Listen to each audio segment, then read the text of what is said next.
Hello বন্ধুরা, তোমরা সবাই কেমন আছো? আশা করছি তোমরা সবাই ভীষণ ভালো আছো। তোমাদেরকে নতুন আরেকটি দিনে নতুন আরেকটি ব্লগে অনেক অনেক স্বাগত।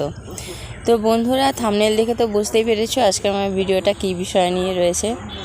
তো আমার সারাদিনে যে জার্নিটা, সারাদিন আমি কীভাবে আমার বিজনেস, আমার জব, আমার সংসার প্লাস ব্লগ এইসব সামলাই, তো সেসব নিয়ে আজকের ভিডিওটা রয়েছে। তো তোমরা দেখতে থাকো যে কিভাবে আমার সারা দিনটা কাটে। সত্যি কথা বলতে সব কিছু ওঠানো সম্ভব হয় না, কারণ আমার মোবাইলে মেমোরিটা খুবই কম, খুব অল্প স্টোরেজ ক্যাপাসিটি রয়েছে, তার জন্য খুব একটা উঠানো হয় না। তবে যদি ভবিষ্যতে আমি কোনো দিনও একটা ভালো মোবাইল কিনতে পারি, বা অনেক থাকে না, অনেকগুলো ক্যামেরা থাকে যেগুলো চারিদিকে লাগানো থাকে, তাহলে তখন তোমরা দেখতে পাবে যে কিভাবে আমাকে দৌড়াতে হয় সারাদিন। এখন হচ্ছে সেলাইয়ের হাফ টাইম, মানে এখন সন্ধ্যাবেলা চা খাবো। এখন বাজে হচ্ছে 6:30। এখন হচ্ছে একটু চা খাওয়ার ব্রেক। এই যে তোমাদের দাদাভাই এখনও সেলাই করে যাচ্ছে, আমি চা বানাতে বানাতে এগুলো এখন সেলাই করবে। আমার এখনও এখানে দেখো কতগুলো চাদর রয়েছে। এখন একটু চা ফা খেয়ে এই যে এখানে দেখো সেলাই করে দিয়ে রেখেছি। এখন চা ফা খেয়ে আবার কাজে করবো। আমার চা বানানো কমপ্লিট হয়ে গেছে। আমি এখন চা খাচ্ছি। দেখেছো কিসের মধ্যে চা নিয়েছি? কাচের গ্লাসে। কেন কি তোমাদের দেখাচ্ছি আমি যে আমি কাপটা, তোমার হচ্ছে কাপ বাসনপত্র সমস্ত কিছুই আছে আমার বাইরে। আর ওই দরজাটা একটু আমি তোমাদের দেখিয়ে দিচ্ছি। এই দেখো দরজার সামনে রয়েছে হচ্ছে, এই চা পড়বে, দরজার সামনে রয়েছে হচ্ছে মাল।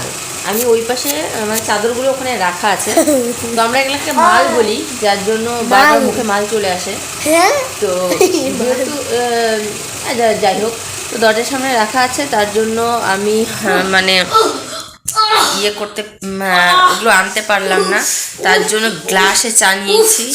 আর একটা কাপই ছিল শুধু ঘরে। কেন এরকম করতেছিস? ব্যথা লাগছে তো। ঠিক আছে, তো চলো চা খেয়ে নিই। ফটাফট চা খেয়ে আবার গিয়ে কাজে বসতে হবে, কারণ আজকে অনেক রাত অবধি কাজ করতে হবে। যেহেতু এখন দোকান থেকে খুব ফোন করছে, বারবার ফোন করছে। অনেকদিন আগে মালটা আনা ছিল, যার জন্য দোকান থেকে বারবার ফোন করছে। আর কাজেই বসেছি আজকে। তো আজকে চাদরগুলো সমস্ত কমপ্লিট, সেলাই কমপ্লিট করে ভাঁজ টাজ করে রেখে দেবো।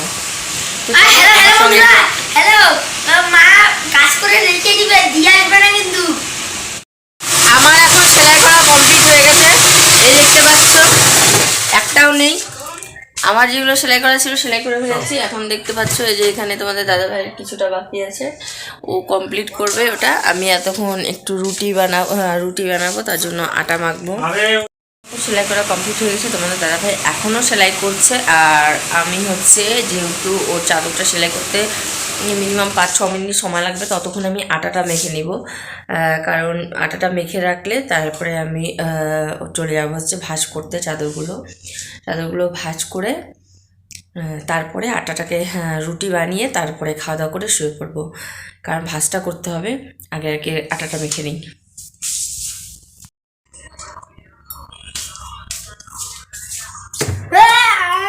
এই দেখ তেল নাই হাতে, দেখ গাধা। লাগবে ওরকম দস্যু বানা একটা দিব না। চল দেখি কেমন করে রে হ্যাঁ।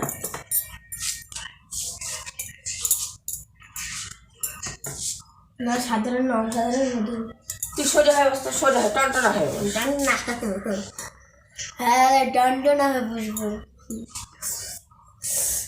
মাল লাগে কেমন করতেছে রে, একটু স্টাইল করে দাও। আরে হয়েছে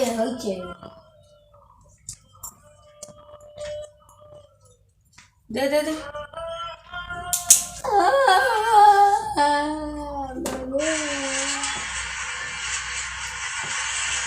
মাথা নিচু কর।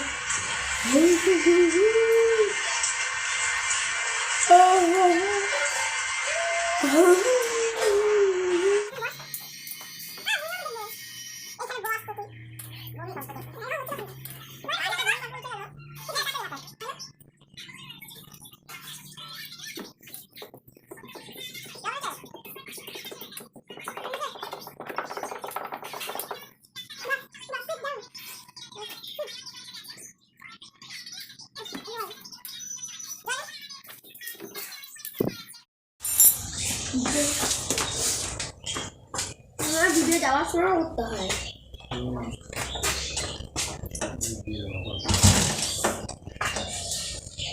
ওর ভালো করে পরীক্ষা কাজ করে দেরি করবো না কোথাও। এখন কি করবে? কাজ করে আমার মনে কি একটু বলছি না ভালো মতো। পরীক্ষা দিয়েছি মনে করো। টিভিতে পাঠাতে দিচ্ছে নাকি? ও না দেয়নি তো। কি দেখছেন তাহলে বলো। না দেয়নি তো। না না দেয়নি। চাপ দিয়ে দেখো। 5 টাকা নেই। এই দেখছো তো আমি 5 টাকা তো 5 টাকা দেবো 20 টাকা দেবো। 5 টাকা কিছু পাওয়া যায় কেন বলে 10 টাকা দাও 10 টাকা নাই তো আছে 20 টাকা নিয়ে দাও দিদি এই রুল রবার্ট পেন্সিল ঠিক করে দিছিস তো? আর রবার্ট নিতে হবে তো খালি রবার নিতে হবে নিতে হবে। রবার্ট কি চাবাই খাইস? না দেরি করবা না, ওপর নামাই দিয়ে সাথে সাথে চলে আসবে। হচ্ছে তোমার গাড়ি স্টার্ট দিয়ে দিবো।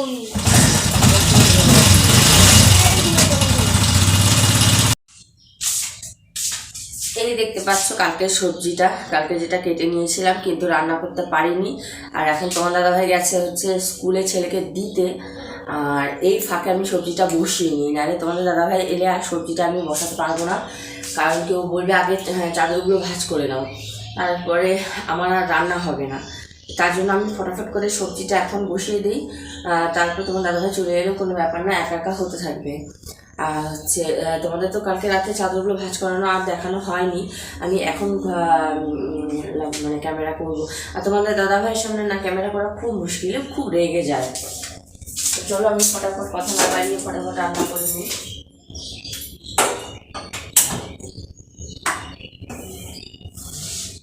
আর আমার সমস্যা কি, আমি একভাবে কোনো কাজই করতে পারি না, মানে এখানে একটু ওখানে একটু দৌড়াতে দৌড়াতে আমার কাজ শেষ। এখন হচ্ছে তোমার 9:30 10টার থেকে আমার ডিউটি আছে, ডিউটিতে চলে যেতে হবে। তার আগে তোমার কিছু একটা সকালের খাবার মতো রান্না করতে হবে।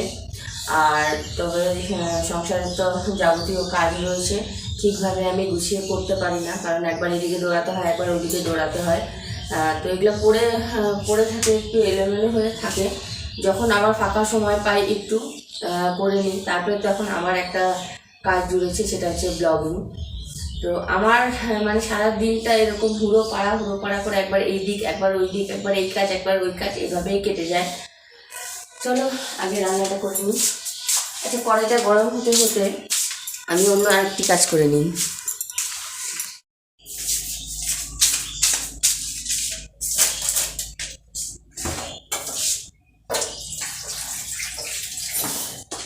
তো আমার কড়াই গরম হয়ে গেছে, আমি এখন একটু খুব একটা বেশি তেল মশলা দেই না, আর খুব মানে মশলা টশলা দেই না, যেহেতু সবারই একটু শরীরটা খারাপ। তার জন্য জাস্ট আমার বাড়িতে মশলা আছে হচ্ছে গোটা জিরে, কালো জিরের একটা প্যাকেট, আর 5 ফোড়নের একটা প্যাকেট, ব্যাস। আর কোনো মশলা আমি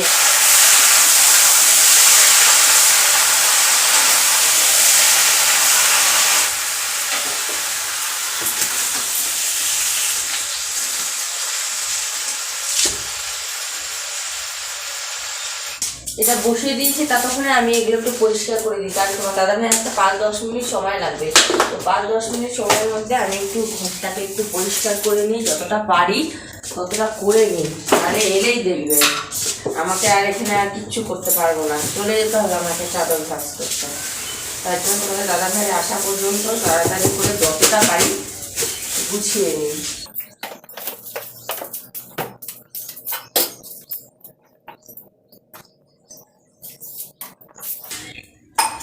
এখন দেখো, সংসারের শুধু সংসার নিয়ে থাকলে সংসারের চেহারাটা একটু অন্যরকম হয়, আর তুমি আদার্স অন্য কাজ করলে সংসারের একটু কাজগুলো একটু এলোমেলো হয়, সেটা বলে লাভ নেই।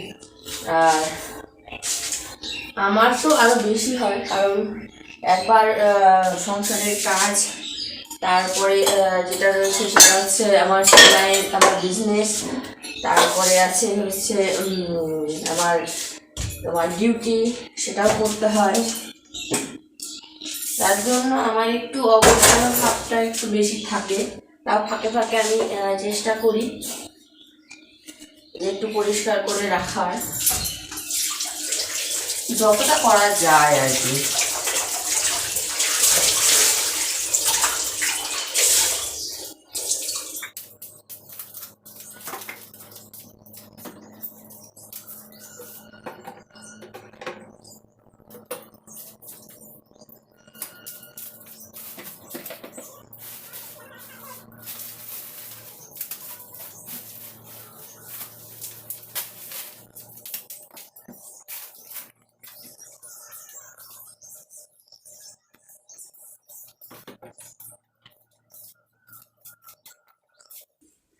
আবার কখন যে এটা নোংরা হয়ে যাবে আমি নিজেও বলতে পারবো না।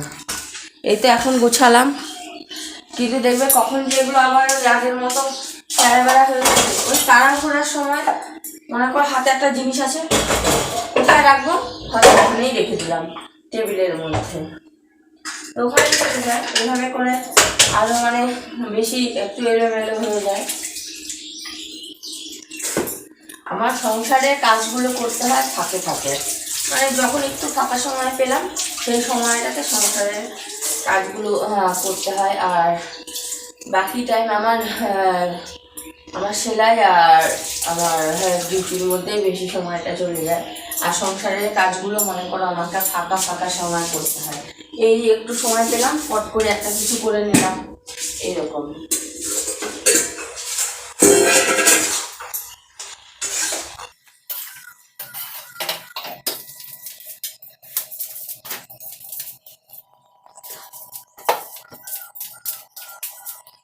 আর সত্যি কথা বলতে এগুলো করতে আমার মানে কি বলবো, কোনো কষ্ট নেই, কষ্ট আমি মনে করি না। কারণ একটা সংসারকে দাঁড়া করাতে গেলে তোমার পরিশ্রম যদি না তুমি করো তাহলে কোনোদিনও সম্ভব না। আমিও যথারীতি চেষ্টা করি সমস্ত কাজগুলো করার, যে কাজটা করলে আমার সংসারের উন্নতি হবে, আয় হবে, এগুলো আমি করি।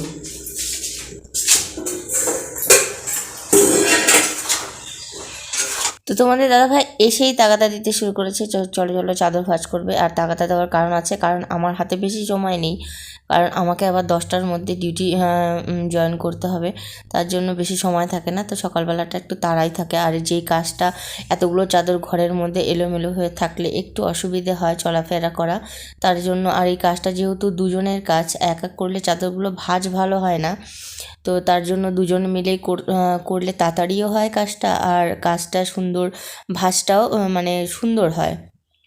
তো চলো আমি ফটাফট করে ভাঁজ করে নিই। তো আমার চাদরগুলো এইভাবে পাতা সব কমপ্লিট হয়ে গেছে ভাঁজ করে। এবার হচ্ছে এটা হচ্ছে মানে আরেক ধরনের, মানে ওটা একটু বড় করে দিয়েছি। এবার মাঝখান থেকে আরেকটা করে দিয়ে এটাকে ছোট ছোট করে ভাঁজ করব। তো দেখতেই পাচ্ছ সারাদিন কতটা যুদ্ধের মধ্য দিয়ে কাটে, তবু তো সম্পূর্ণ ওঠানো হয়ে ওঠে না। কারণ আমার তোমাদের তো বলেইছি আমার মোবাইলে অত জায়গা নেই। আর এটা আমাকে দুপুরের মধ্যেই আমাকে যা ভিডিও করার, হয়তো আগের দিন রাতে যদি, এই যে আজকে যেরকম আগের দিন রাতে কিছু তুলেছিলাম, আর হচ্ছে তোমার তারপরে সকাল থেকে তুলেছি। তো আজকে ভিডিওটা অনেক কিছুই আমি তুলতে পেরেছি। আর হচ্ছে তারপরে দুপুরের পরে আমি দুপুরবেলা ভিডিওটাকে এডিট করব, তারপরে আর ভিডিও করা হয় না।